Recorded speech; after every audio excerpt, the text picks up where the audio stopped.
पत्रकार वेद प्रकाश और सोनू जो एक निजी चैनल के पत्रकार थे, लेकिन आज एक तरफ खुद एक खबर बन के रह गए हैं। सनसनीखेज खबर, सब मिला गंदे नाले में, जिसके बाद पूरे हाथरस में हड़कंप मच गया।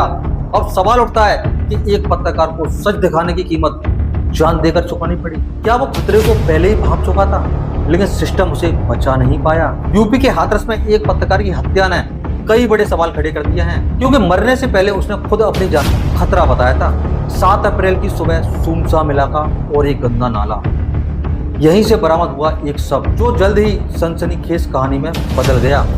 यह सब था वेद प्रकाश और सोनू, पेशे से पत्रकार, हाथरस की गली जय राधे का रहने वाला, अब एक मर्डर मिस्ट्री का हिस्सा बन गया है। सबसे चौंकाने वाली बात, वेद प्रकाश को अपनी मौत का अंदाजा पहले ही लग चुका था। उसने पुलिस से शिकायत कर अपनी जान को खतरा बताया था। लेकिन सवाल उठता है कि अगर खतरा था, शिकायत की गई, तो कोई एक्शन क्यों नहीं लिया गया? क्या इस मामले को ठंडे बस्ते में डाल दिया गया? और यही कारण रहा कि बदमाश के हौसले बढ़े और मामला हत्या तक जा पहुंचा। परिजनों के मुताबिक करीब 2 साल पहले उसका कुछ लोगों से विवाद हुआ था, जिसमें हमला भी किया गया था। शिकायती पत्र में भी मेंशन किया गया था कि कांच की बोतल से हमला किया गया था, और वही विवाद कहीं न कहीं मौत की वजह बताई जा रही है। परिवार का सीधा आरोप है कि मकान को लेकर विवाद हुआ था। परिवार का सीधा आरोप है कि मकान के विवाद को लेकर हत्या की गई है, यानी पुरानी दुश्मनी जो अब खून में बदल चुकी है, हत्या में बदल चुकी है। इस मामले को लेकर पुलिस ने सबको पोस्टमार्टम भेज दिया। वहीं से 2 संदिग्ध लोगों को लेकर पूछताछ की जा रही है। तो पुलिस की माने 2 आरोपियों को गिरफ्तार कर पूछताछ की जा रही है, तो वहीं बाकी आरोपियों की भी तलाश की जा रही है। लेकिन ये घटना अपने आप में तमाम बड़े सवाल उठाती है कि कैसे पत्रकार को जान से मारकर उसके सब गंदे नाले में फेंक दिया जाता है, और वो पत्रकार खुद अपनी जान को खतरा बताता है, जो कई बार पुलिस से शिकायत करता है और शिकायती पत्र देता है और चीख चीख कर कहता है मेरी जान को खतरा है। लेकिन उसके बाद भी सवाल ये है कि कोई एक्शन नहीं लिया, क्या कोई कार्रवाई नहीं की गई, क्या कोई ठोस कदम नहीं उठाया गया? और यही वजह पत्रकार वेद प्रकाश शर्मा की मौत की वजह बनी। फिलहाल तमाम सवाल पुलिस की जांच रिपोर्ट में दबे हैं। अब देखना होगा इस मामले में क्या कुछ एक्शन लिया जाता है, क्या कुछ कार्रवाई की जाती है और क्या कुछ खुलासे होते हैं। लेकिन ये घटना बेहद सनसनीखेज, बेहद खौफनाक है। भाभी क्या नाम है आपका? प्रेमलता। ये जो घटना हुई है तो किस तरीके से, क्या जानकारी है, क्या रहा पूरा मामला? इनको बहुत बुरी तरह से मारा है। 2 साल से विवाद चल रहा था, बहुत परेशान कर रहे थे, बहुत टॉर्चर कर रहे थे ना। कौन लोग हैं जिन टॉर्चर कर रहे थे? कुल लोग के लड़के, कमल, गौरव। अच्छा, ये कहाँ रहते हैं? जी इसी कोने पे रहते हैं। हराम की प्रॉपर्टी बना रखी है, उसमें रह रहे हैं। जी जी जिनसे पूछिए आप वो बताओ। तो ये क्या गुंडा किस्म के लोग हैं, दबंग टाइप के कैसे? जी जी जी बिल्कुल, रेप लिस्ट, ये प्रॉपर्टी पे दूसरों पे कब्जा करते हैं। ये और अगर कुछ वो हो जाते तो मरवा देते हैं। किसी को कानों कान पता नहीं चलता। गली मोहल्ले में इनके खिलाफ कोई बोल नहीं सकता, कोई एक्शन नहीं ले सकता। अच्छा, इतना डरते हैं गली वाले, मोहल्ले वाले इनसे कि कोई इनके बारे में कुछ भी नहीं बोल सकता। क्या लगता था पहले कि पत्रकार साथी के साथ ये लोग घटना घटित कर देंगे, ऐसा लगता था? जी कुछ भी कर सकते थे ये, क्योंकि इन्होंने और बहुत कांड किए हैं। अच्छा, बहुत कांड किए हैं, इनकी कोई गिनती नहीं है। क्या पहले भी सोनू भैया के साथ कोई ऐसी घटना सामने आई है? 2-4 बार मारपीटाई हुई है इनकी। इन्हें घर में घुस के मारा था और इन्होंने FIR की थी। इनकी कोई सुनवाई नहीं हुई क्योंकि इन्होंने पैसे भर दिए थे। लगभग कितना समय बीत गया था? ये 2 साल से चल रहा है। 2 साल से। ये जो घटना हुई थी पत्रकार साथी के साथ, घर में घुसकर मारपीट की, इसको कितना समय हुआ? 2 साल हो गए। 2 साल हो गए। जी, मार्च प्रशासन ने कोई कार्रवाई नहीं मार्च की में हुई थी? जी नहीं, पुलिस प्रशासन ने कोई जी कार्रवाई नहीं नहीं। इन्हें वो वकील बल्टे की सपोर्ट मिली हुई है, उनके द्वारा ये सारे उसको सिलटा देते हैं। कौन वकील बल्टे? मतलब ये क्या नाम है उसका सर, क्या नाम है उसका भाई साहब? बल्टे ना, सुनील कांता का है। अच्छा, ये बताइए, ये जो क्या इसकी जो पुलिस प्रशासन को पहले सूचना दी थी कि जी हाँ पत्रकार साथी ने? दी थी इन्होंने, और इनकी कोई सुनवाई नहीं हुई। और ये लखनऊ तक गए थे, लेकिन फिर भी इनकी कोई सुनवाई नहीं हुई। इनको जगह जगह गिरोह बनाया है, 5 जगह गिरोह बना के घेरा है। आगरा रोड पे, अलीगढ़ रोड पे, चामड़ गेट पे, जहाँ मिल जाए वहीं घेरो और मारो इसे, और इसे इतना मारो कि साला जान से ही खत्म कर दो। क्या मानती हैं आप इसमें जो है कौन दोषी है? कुल्लो के कमल, गौरव। क्या प्रशासन को भी दोषी मानते हैं? हाथरस पुलिस को भी दोषी मानते हैं क्या? क्योंकि जी अगर आप पहले सुन लेते हमारी, तो ये तो घटना आज होती ये है, कांड नई नहीं जगह होता। होते हमारे बीच में। आज वो हमारे साथ होते, जी अगर हाथ पैर भी तोड़ देते तो हम उनकी सेवा कर लेते। हमें नहीं पता था कि हमारे साथ इतना बड़ा कांड कर देंगे ये। परिवार में उनके कौन कौन है? कोई नहीं है, 2 बहन है उनकी, 1 माँ है। एक बहन के तो कोई नहीं है, ना पति है ना सास ससुर है, वो मायके में रहती थी, उनका भाई खर्चा चलाता था उनका। अच्छा, इनकी शादी हो गई जी थी? नहीं, उनकी शादी नहीं हुई थी, कोई नहीं है उनका। छोटा भाई था, वो 8 साल पहले खत्म हो गया, वो भी किसी ने ऐसे ही मारा था। माता पिता? माता जी है इनकी, माता जी दिमाग से बिल्कुल पागल हो चुकी हैं, उन्हें कुछ भी नहीं पता है कि इस दुनिया में अब क्या हो रहा है, कुछ भी बोलती है किसी से भी। शर्मा सर।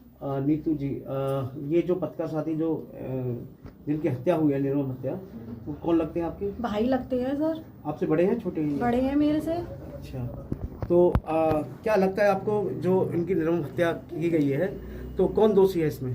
यही कुल्लू और गौरव है। कुल्लू के लड़के हैं, कमल और लड़के हैं, गौरव। गौरव है और कमल है, बल्टे। ये यही चलाते हैं सारा ग्रुप। सारा पैसे देके किसी को भी मरवा सकते हैं, कुछ भी करते हैं सर ये।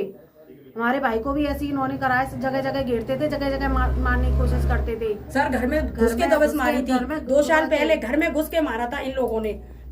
क्या इस इंसिडेंट की खबर पुलिस को दी गई थी? जी इन्फॉर्मेशन दी गई थी बिल्कुल सर। अब कंप्लेंट करके आए थे 28 तारीख को, 30 तारीख को कोई सुनवाई नहीं हुई। लेकिन क्या है, वो वकील है, उस पे बहुत पैसा है, वो कुछ भी करा सकते हैं सर। पैसे प्रॉपर्टी से कुछ भी करा सकते हैं सर, किसी को भी तो मरवा आपका सकते हैं। कहना है कि इसमें प्रशासन भी कहीं ना कहीं तक जी दोषी है। दबंगों में बिल्कुल दोषी है सर। उन्होंने कार्रवाई बिल्कुल कार्रवाई हाथ नहीं नहीं रखता, की उनसे कोई कुछ नहीं कहता, पैसे भर देते हैं और कोई उनके खिलाफ बोलने तैयार नहीं होता। कोई उनकी गवाही कुछ नहीं कह सकता उनके देने का खिलाफ। भी कोई तैयार होता तो उनके लिए। आपने अपनी सुरक्षा के लिए प्रशासन से कोई गुहार लगाई है? जी लगाई है, हमें सुरक्षा सुरक्षा चाहिए। चाहिए, हमारे छोटे हमें छोटे छोटे बच्चे हैं घर बच्चे में, हमारे। कभी भी मार सकते हैं हमारे बच्चों को, कुछ भी कर सकते हैं हमारे बच्चों के साथ, हमें सुरक्षा चाहिए। क्या अभी तक कोई सुरक्षा मिली है आपको? अभी कह के गए वो, हमें एसोसिएशन दे के गए हैं हाँ, कि लगाए आपको उन्होंने, सुरक्षा आज से दी लगाए जाएगी। हैं। आज से सुरक्षा उन्होंने करी है, आज से सुरक्षा। क्या अभी कोई बैठी सुरक्षा है। कर्मी यहाँ मौजूद है? हाँ हाँ सर, कहाँ है?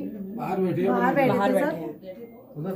हाँ अभी तो बैठे थे, अभी शायद कौन, चले गए, महिला पता पुलिस नहीं। है या जेंट्स है सर, जेंट्स है सर। किधर अंदर? बाहर देखो, देखना माया शर्मा। जो हाथरस में सोनू पत्रकार की हत्या हुई है, आप उनके क्या लगते हैं? बहन लगती हूँ मैं उनकी, छोटी रेखा तो शर्मा। क्या घटना हुई थी, किस बात को लेकर घटना हुई थी? वो हमारी दुकानों को हड़पना चाहते थे, इसलिए मकान को हड़पना चाहते थे। बहुत बड़े हिस्ट्री सीटर गुंडे हैं वो, इस वजह से हमारे भाई को जान से मार दिया उन्होंने।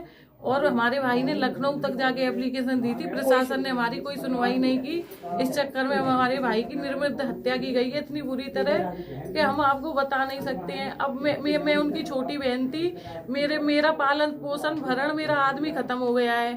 मेरी ससुराल में कोई है नहीं, मेरा भाई मेरा भरण पालन पोषण मेरे बच्चों का करता था, अब मेरा तो कोई नहीं है। मैं कैसे बच्चों को खिलाऊंगी, क्या पढ़ाऊंगी, क्या करूंगी?